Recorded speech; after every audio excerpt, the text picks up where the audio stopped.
What if your cockatiel has been trying to tell you something every single day and you just didn't know how to listen? Not because you don't care, but because nobody ever taught you the language. And it's not chirps and whistles exactly. It's something deeper. Something most bird owners walk right past without ever realizing what they just missed. This video might change the way you see your bird forever. Cockatiels are not simple creatures. Science has known this for years, but the emotional reality of it is still something most owners only discover by accident. Usually in a quiet moment when their bird does something that stops them cold and makes them think, wait, did that just mean something? Yes, it did. And it probably wasn't the first time. Here's the thing about cockatiels that people rarely talk about. They are wired for social connection in a way that is almost startling when you truly understand it. In the wild, these birds live in tight flocks. They groom each other, sleep beside each other, call out to each other across distances just to say, "I'm here. Are you there?" When you bring a cockatiel into your home, you don't just become their owner, you become their flock.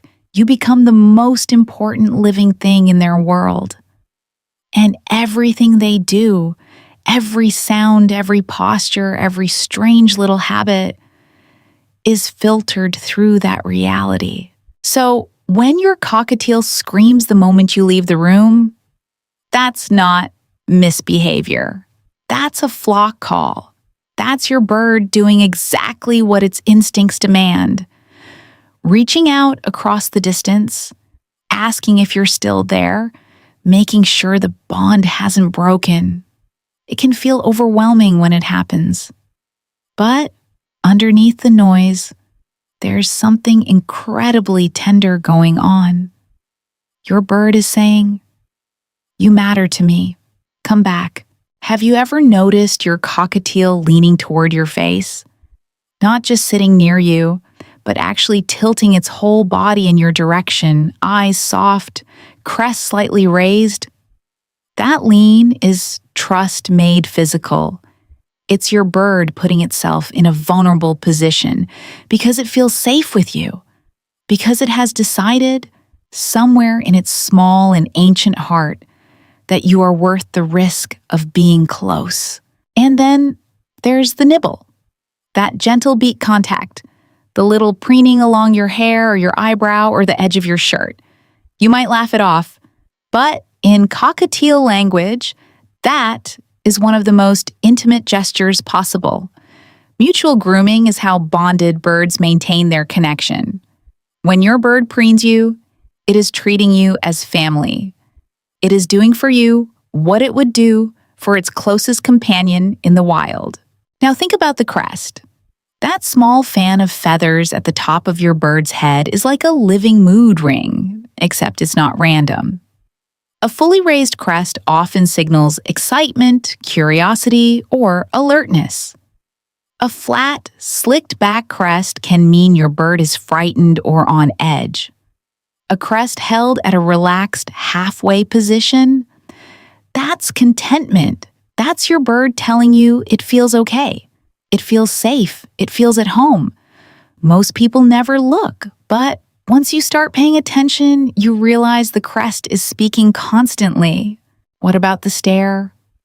That long, unblinking gaze your cockatiel sometimes fixes on you, head slightly tilted, perfectly still. It's easy to brush off, but cockatiels are highly observant creatures. They study the people they love. They track your mood, your tone of voice, the way your posture changes. That stare is your bird reading you, memorizing you, trying to understand the creature it has chosen to trust. The question is whether you're paying the same attention back. Fluffed feathers are another one. Not the loose, comfortable fluff of a bird settling in for a nap, but the tight, hunched fluffing that happens when something feels wrong. When a cockatiel puffs up and withdraws, it's often carrying something, stress, discomfort.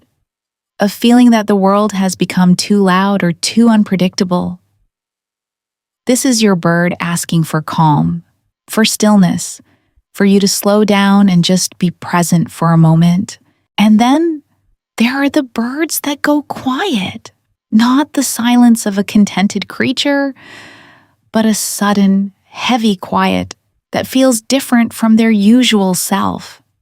Cockatiels that stop singing, stop chattering, stop interacting the way they normally do. It's easy to miss. Easy to assume they're just tired. But sometimes that quiet is the loudest thing your bird has ever said to you. Sometimes it means something has shifted, and they need you to notice. The way your cockatiel reacts to different people in your life tells its own story too. The way it watches a stranger with a tight, suspicious crest. The way it ignores someone it merely tolerates. And then, the way it lights up around the person it truly loves. That transformation isn't performance, it's recognition. It's your bird knowing with absolute certainty who it belongs to. Every single one of these behaviors, the calls, the lean, the nibble, the stare, the fluff, the quiet, is a thread in a conversation your bird has been trying to have with you. Maybe since the very first day. A conversation without words, in a language older than language itself. The language of presence, of need, of love, expressed through small bodies and enormous hearts. You don't need to understand every signal perfectly. You just need to start looking. Start pausing when your bird does something that feels like more than coincidence, because it probably is. Your cockatiel has been paying attention to you from the beginning. It has been reaching toward you in every way it knows how. Maybe now you can start reaching back.